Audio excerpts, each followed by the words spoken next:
중기부 장관님, 금융위원장님, 공정거래위원장님께 질의드리겠습니다. 다른 분은 좀 편히 계셔도 될 것 같습니다. 부총리님, 혹시 부총리 되시고 나서 대통령이나 대통령 부인께 뭐 선물 같은 거 하셨습니까?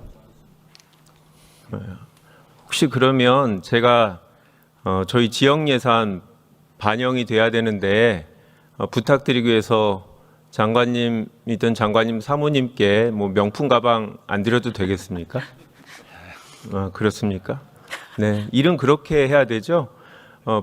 세계 부패 지수는 어떻게 정해지냐면 그 나라 국민들이 공무원과 정부에 대해서 어떤 인식을 갖고 있는지를 매우 중요하게 생각합니다.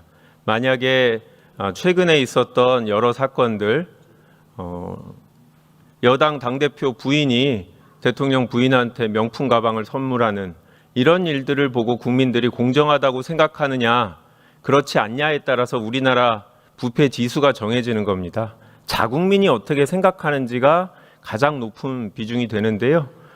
다행히 우리 부총님께서 명품 가방 안 드려도 질의해도 된다고 하시니까 마음 편하게 질의 드리겠습니다. 어제 고위당정대에서 배당소득 분리과세에 대해서 논의하신 걸로 언론에 나왔는데요.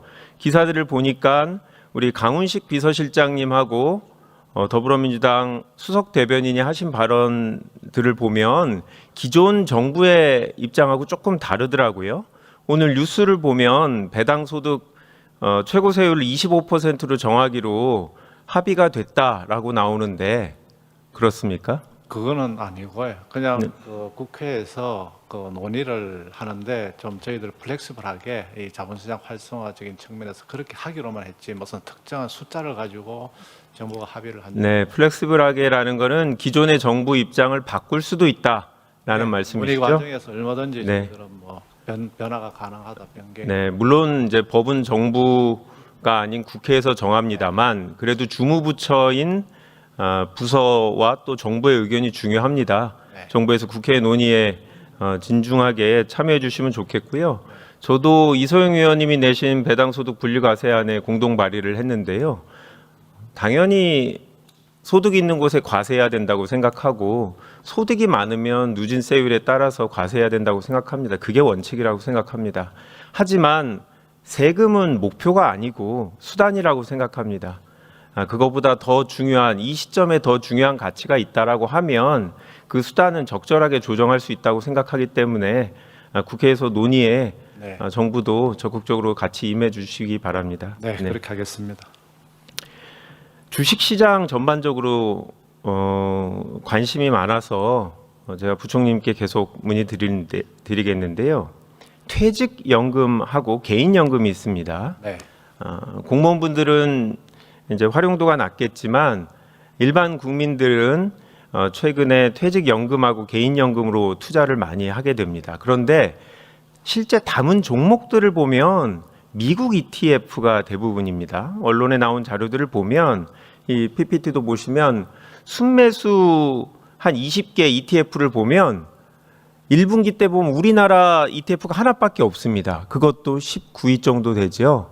그 다음에 3분기 가장 최근에도 이렇게 주식이 올랐음에도 불구하고 대부분의 ETF는 미국 ETF를 국민들이 사고 계십니다. 아니 이렇게 주식시장이 이렇게 오르고 있는데도 부총님께서 보시기에 우리 국민들이 왜 우리 주식시장을 신뢰하지 않고 자꾸 미국 시장으로 간다고 생각하십니까? 예, 뭐 저희들도 저희 한국 주식시장도 그 동안에 여러 가지 그 시장 어떤 지배 구조라든지 또 그리고 또 주식시장에 대한 어떤 신뢰를 좀 주는 측면이 부족하지 않았나 이렇게. 네, 맞습니다. 결국 물론 이제 주식시장은 시장이 정하는 거지만 정부의 의지도 매우 중요합니다. 특히 우리나라처럼 자본시장이 저평가됐다라고 돼 있는 나라는 정부가 어떤 노력을 통해서 이 저평가 요인을 제거하느냐라는 의지를 보이는 게 중요하기 때문에요. 좀 전에 말씀드린 배당소득 분리과세를 포함해서 정부가 국민들이 미국이 아니라 국내 주식 시장에 투자하는 게 오히려 더 좋은 성과를 낼 수 있다라는 믿음을 갖게 해주실 필요가 있다고 생각합니다.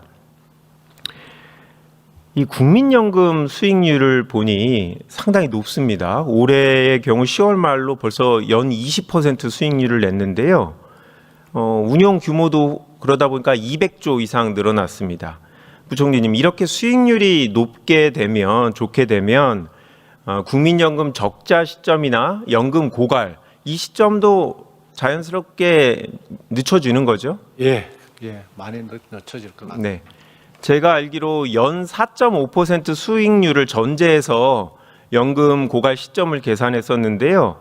기금의 수익률이 평균 1%를 오르게 되면 5년 내지 6년 정도 이 고갈 시점이 지연된다라고 합니다. 네. 그래서 지금 연금 개혁에 대해 논의를 하게 되는데 그 논의는 하더라도 이렇게 수익률이 좋게 되면 우리 고갈 시점이 더 미뤄지기 때문에 더 여유를 갖고 논의를 할 수 있다라는 점에서 연금의 수익률이 매우 중요한데요. 연금 수익률 확대, 그냥 국민연금에 그냥 맡기시는 건가요? 아니면 뭔가 다른 정부 차원의 계획이 있으신가요? 일단 국민연금은 워낙 그 자체적으로 그 지배구조도 잘 투자에 대한 지배구조가 잘 확정되어 있기 때문에 거기서 맡겨도 지금 수익률이 굉장히 높게 나오고 있는 상황입니다. 높게 나오죠. 그런데 저는 여전히 배고픈데요. 더 나와야 된다. 예, 성장성이 더 있다고 생각합니다. 그래서 한 두 가지를 생각을 해봤습니다. 국민연금이 투자하는 대상이 있는데 이거를 좀 조정하면 어떨까라는 생각을 한번 해봤고요. 또 두 번째 방안은 운용력들이 있는데 지금보다 더 우수한 인재들이 들어오고 우수한 인재들이 유출될 수 있지 않는 이런 방안이 필요하다고 생각합니다. 첫 번째 네. 관련해서 국민연금이 우리 국내 주식시장에 투자할 수 있는 비율 어느 정도 되는 걸로 알고 계십니까?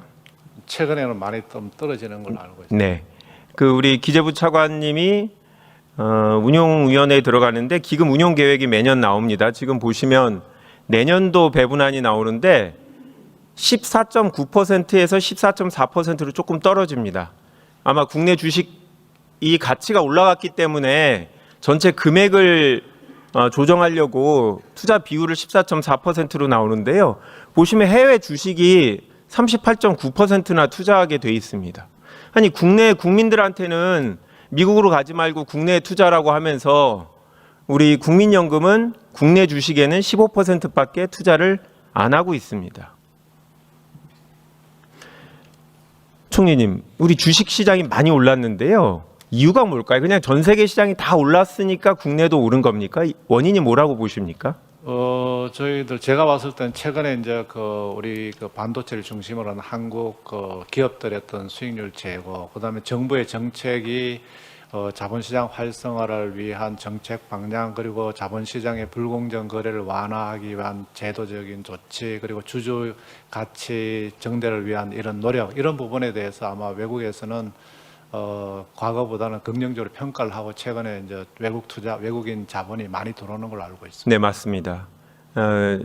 실제로 다른 나라하고 비교를 한번 해보시겠습니다. 그래프를 보시면 우리나라 증시 상승률이 압도적으로 높습니다. 전 세계 시장이 다 좋았지만 우리나라 시장이 특히 더 좋았다라는 것은 지금 말씀하신 여러 가지 요인들이 있는 거죠. 그러면 이제 그런 요인들이 다 반영됐냐? 그렇지 않다고 생각합니다. 앞으로의 전망을 봐도 이 상승세가 이어질 것이라는 전망이 일반적입니다.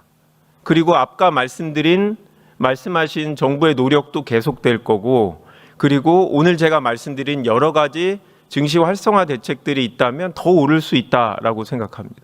그런데 아까 전 페이지에서 보셨겠지만 이 정부는 종합주가지수 5천을 목표로 한다고 하는데 국내에서 가장 큰 손인 국민연금의 이 투자 비율을 이렇게 낮추는 게 맞는 방향입니까?